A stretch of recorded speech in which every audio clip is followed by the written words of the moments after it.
kind I'm say I shall say yeah kasana edikan now so Ghana as 70 I'm sure I say president incoming president ala you see you be the national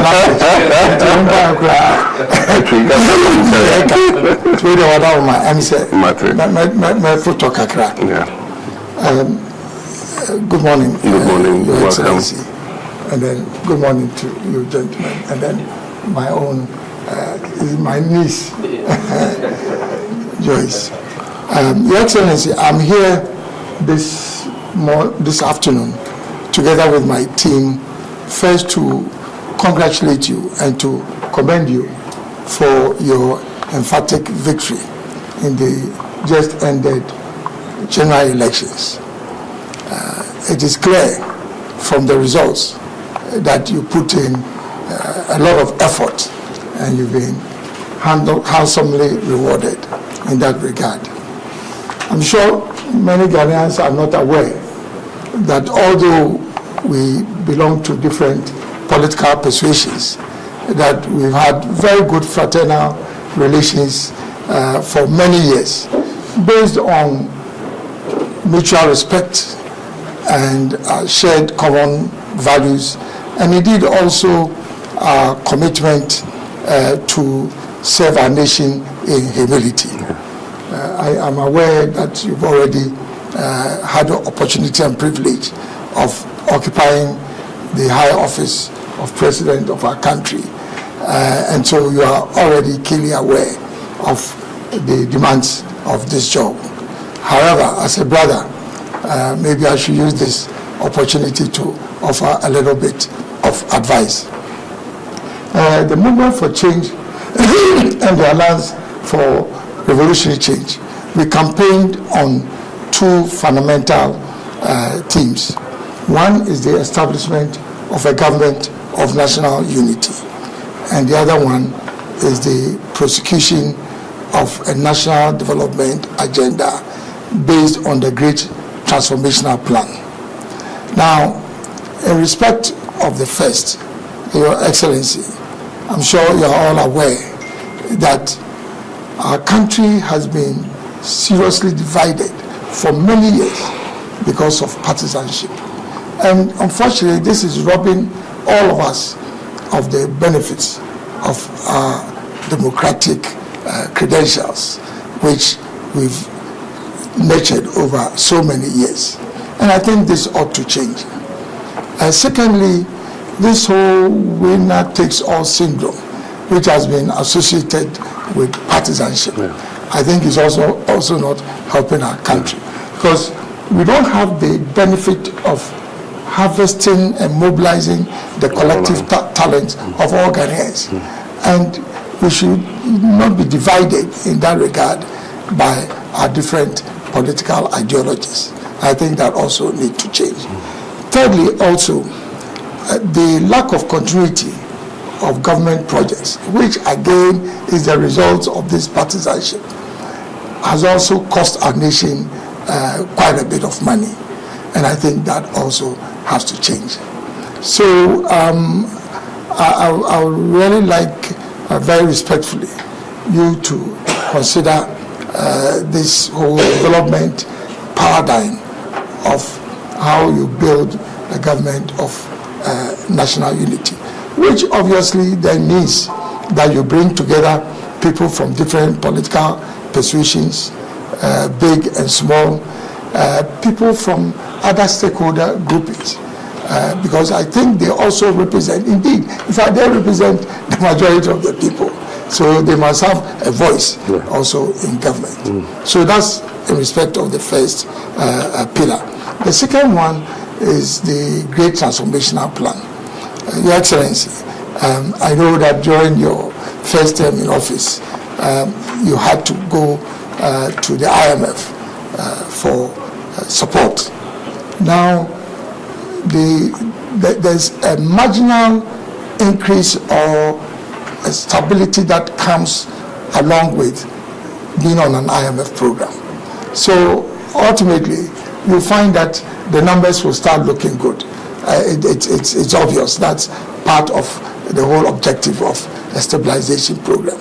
But then, at the end of the program, unless there's a program of transformation, then you are likely to slide back into instability, which is what takes you to the IMF in the first place.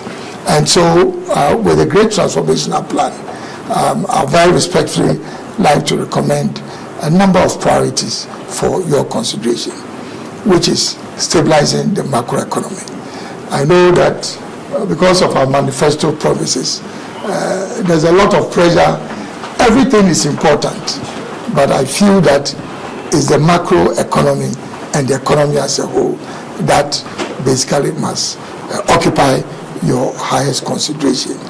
Along with this, also, I would say a prioritization of the productive sectors of our economy: industry, agriculture, and then tourism, because that speaks to the next most critical agenda for our nation, which is creating employment, particularly for the youth.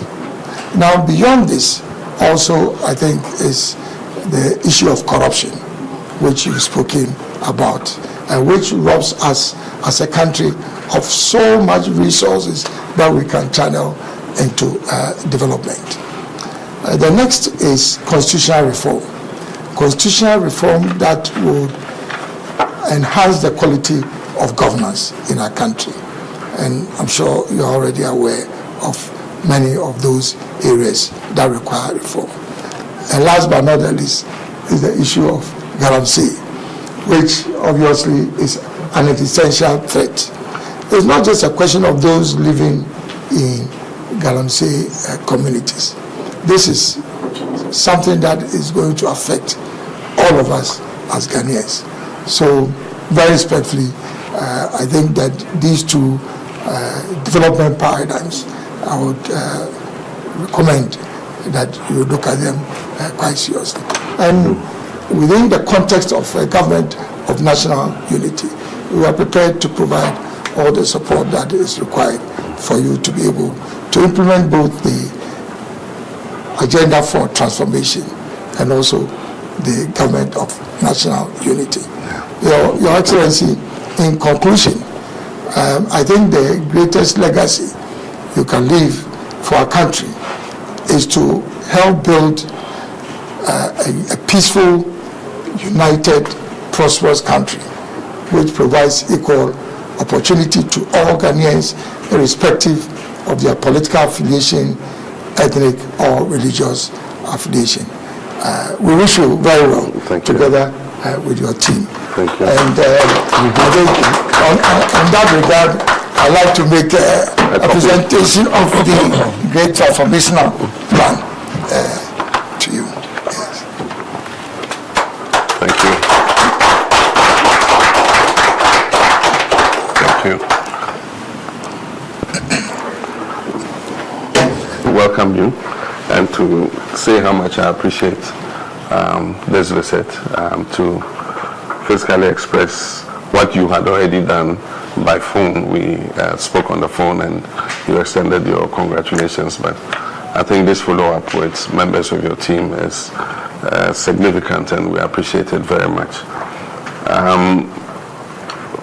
Like I said, the easy part is over, which is the campaign and the election.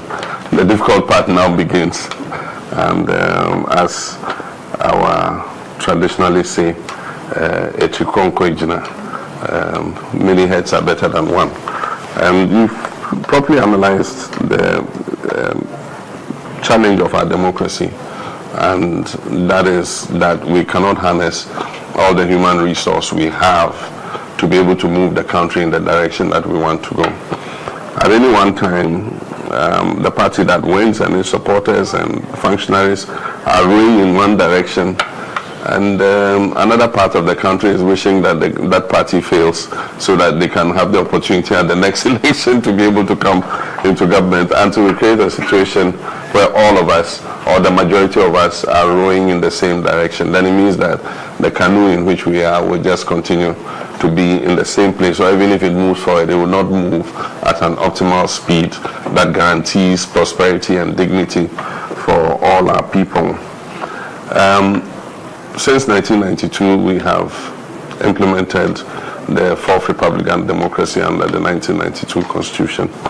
And I believe that it is based on multi-party democracy. And so the strength and health of political parties is at the core of our democracy.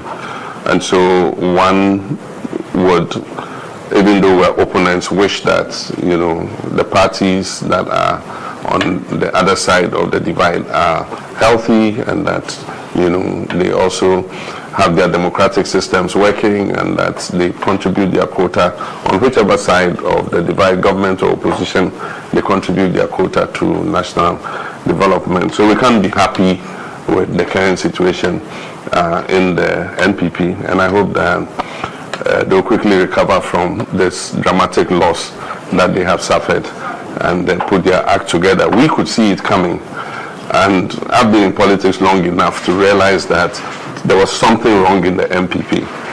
I remember clearly, and some people have played it over again, our friend Mustafa Hamid, who was advising me at the time that if you reach a stage where you cannot be advised, then there's something wrong, wallahi. I think that unfortunately he didn't have that same advice for the leadership of his party, because it got to a point where democracy in the NPP really, was not what we've been used to and what we all knew, and so it was obvious that they had become tone deaf in terms of what was happening in the country. People's complaints and all that, I don't think that it really penetrated, because this was the easiest election to predict. They should have seen a loss coming. I saw Vice President Baumia saying that they are disappointed because they had worked hard enough, and so they thought they were going to win. It was obvious that they were going to lose this election. That meant that they were not in tune with the reality on the ground. We know that there have been some issues that led to your leaving the party, and there have been other things that have occurred over the years. I think that sometimes disruption is a good thing, because then it allows a new beginning. And so I think that all the strands that belong to that tradition, should find a way of putting the pieces together, reconciling, and seeing how the party can be rebuilt so that it continues to be a viable vehicle for sustaining our democracy. I'm happy you've spoken about the issues to do with the challenges of our democracy, and they are all too obvious. You mentioned the winner takes all, and we have a system where certain vulnerable groups are not as well represented in our political system as they should be. And so it's something that we need to look at. Luckily, we have the opportunity to look at the whole 1992 Constitution again. It's been crying for a review, and I remember Professor Mills made quite some movement towards it. I tried to continue, but I hit a stumbling block when somebody took us to court. By the time the issue was resolved, we went into an election year. It was not conducive to continue, so we decided to leave it to the next government. I'm aware that President Akufo-Addo's government had a committee working on something, Chairman Sabusu's committee, there's a report or something. We want to take all this, including the constitutional review report, which was chaired by Professor Fiajo and his team, and then the work of the Constitutional Review Implementation Committee, including the white paper and whatever the Chairman Sabusu committee worked on. We want to see if we can bring all this together, synthesize it, and do a national constitutional review validation conference, and look at how us together, all stakeholders in this country, represented chiefs, professional groups, everybody, and then we look at what is relevant and what we did not even anticipate. At the time we did a constitutional review, we didn't realize that a time will come where there will be an impasse between the Supreme Court and Parliament about vacancy of seats and all that. But these are things that come with practice of the Constitution. And so I believe that if we do this, then it will give us the opportunity to go even beyond and be able to do some amendments to the Constitution that would help take away this winner-takes-all thing. It will bring some more checks and balances into the situation so that the president is not the all-powerful kind of position that makes decisions of life and death, for our people, and that we'll be able to identify other things, including issues like the election of district chief executives, to make them more accountable to the people at the grassroots level. How do we deepen our decentralization and all that? So those would create opportunities for us, and I'm looking anxiously to us being able to do it, and on a bipartisan basis, and as a nation, we're able to do the amendments to our constitution that will make it a more living document going forward. With regards to the, where did I put it? Who took it? Oh, come on. I gave the thing to me. Why are you coming? With regards to the Great Transformation Plan, I think that it falls almost in line with our reset agenda, because after several years we think that there must be a reset, and that is equal to talking about transforming the way things have been done. Because like we said, we'll go to the program, macroeconomic stability is restored, the CD is fairly stabilized, but that is superficial. At the bottom of it is the transformations that we need to do in order that stability is sustainable. And that is what we've not been able to achieve. The last time I was looking at a map showing the imports that we make into this country. I'm sure it was on social media, everybody saw it. And hundreds of millions of dollars every year just go to create employment for other people in the area of tomatoes. Think tomatoes. I don't know how true it is, but I can't believe that we're eating $1 billion of imported tin tomatoes. It's not possible. We need to interrogate those figures, but whatever it is, I know that a huge amount is going into importation of tomatoes, something that we have a comparative advantage to produce, into rice, into vegetable cooking oil, into many things that, if we put our mind to it, we can produce. And that's why, for me, agriculture and agribusiness, agro-processing is going to be one of the number one focuses. We pay lip service to giving support to farmers. We bring subsidized fertilizer, half of which gets smuggled to our neighboring countries anyway, and the real farmers who need the fertilizer don't get it. And so how do we use a system that identifies them and makes sure that if government is targeting them with subsidies or with any assistance, it goes to those who are actually the farmers and not to political party apparatchiki. So those are some of the things we need to look at, and that's why we're thinking of farmer service centers that have a catchment area that registers all the farmers, measures their farms, know what they're growing. And at the beginning of every farming season, if government has any support for them, we have mechanization services, tractors, fertilizer, all the agrochemicals that they need. And they just go to their farmer service center, they are registered there, we know their farmers, we know the acreages that they produce, and then they're able to get the support that they need. But over the years, we've left the value chain. Once the farmer produces, he is on his own. I know because I'm a farmer myself. Last year, my soya bean, people just came and told me how much they will buy it for, and it was not worth my while, because then, even though I broke even, it didn't give an incentive for me to be able to continue farming. And so I can imagine that for me, who is probably a medium-sized commercial farmer, one of the small-scale farmers. And so how we tie down the agribusiness and agro-processing and so that we're adding value to the crops that the farmers are producing is something that we need to look at. And that falls in line with industrialization. As you have said, you have been in that ministry before, trade and industry. So you know that we need as much as possible to industrialize, to create opportunities for our young people. Happily, Asia, with the increased prosperity, is becoming a high cost point for production.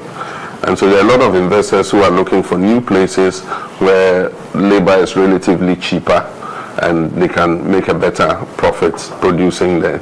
And so I've seen a lot of people, investors from Asia, who are looking for places to invest. Unfortunately, because of our economic crisis, and we've lost our prime position in terms of ease of doing business. You can see that a lot of them are choosing Cote d'Ivoire and Benin over us. And so as quickly as possible, we must turn things around and bring Ghana back as the favorite destination for investment. When I was president, for 4 years continuous, we had an average of $3.2 billion investment every year coming into the country. Last year, we barely made $1 billion in foreign direct investment. And you cannot industrialize and turn your economy around with only domestic investment. You need FDI to come in. So how do we open the door so that foreign businesses come in and come and set up in an environment that is predictable? And so these are all things that I think we can look at. You talked about corruption, which is one of the major stumbling blocks and hindrances. In the last 8 years, it's actually gone haywire, gone through the roof. There's been no sanctions for people who indulge in corruption. And so it's kind of created a sense of impunity. And as I said the last time, this is our last opportunity to get things right. If we don't get a handle on it, our people are losing faith in our democratic institutions. And so we need to work to restore their faith and let them know that a democratic system is capable of doing the things that will ensure transparency, fairness, and create equal opportunity for all our people.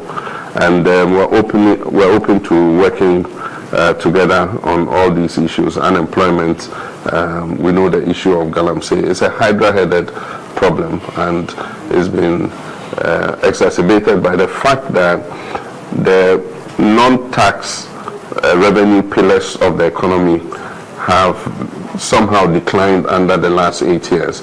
Oil and gas is down by 32%. Cocoa is struggling, and that used to bring in excess of $2 billion every year into the economy. Currently, gold is the only pillar that is holding this country. You can talk about non-traditional exports, remittances, and other things, but these other two pillars are down, and so the amount of foreign exchange that one would have expected to come in is not coming in, and so we have a depreciating currency. And so as quickly as possible, we must transform the cocoa sector so that the farmer is the beneficiary of the production of cocoa, not headquarters spending 3.4 billion cedis. I wonder if they're growing the cocoa in the cocoa board headquarters. That money should be going to the farmers, because if the cocoa tree, the return the farmer gets on his cocoa crop is not worth his while, he won't invest in it. And you, those in the headquarters, are not the ones going to go and grow the crop. And so as quickly as possible, we need to reform that cocoa board. I mean, that huge state, humongous enterprise that is just feeding off the farmers must change. And I know that the World Bank and IMF and co want to work with us to see how we can reform the whole cocoa sector. How about the oil and gas industry? If I have to go around and hug all of them and bring them back and kiss them and tell them come and drill the oil and gas as quickly as possible, I'll do that, because oil is in transition. We know green energies are coming in. If you don't drill your oil and sell it as quickly as possible, you have what they call stranded assets. You have the oil, but nobody needs it. And so there's a time we should be giving them the red carpet to come and invest and pump out all that oil so that we can use it, to transform the lives of our people. And so those are all things that we are happy to work together. Like I said, Galamsey is a hydra-headed problem. We'll do our best to work at it. We're talking to some of the foreign missions where they do small-scale mining. They have the technology for doing it responsibly and sustainably without destroying the environment, and they're willing to share that technology with us. The issue of Galamsey is just a crisis of implementation and regulation.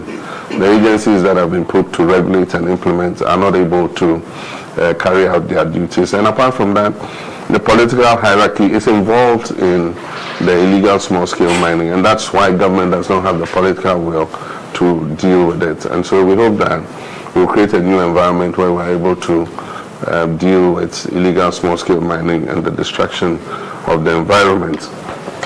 But like you said, we are open to ideas from everywhere. I've always been a person who believes that all the sense is not in my head.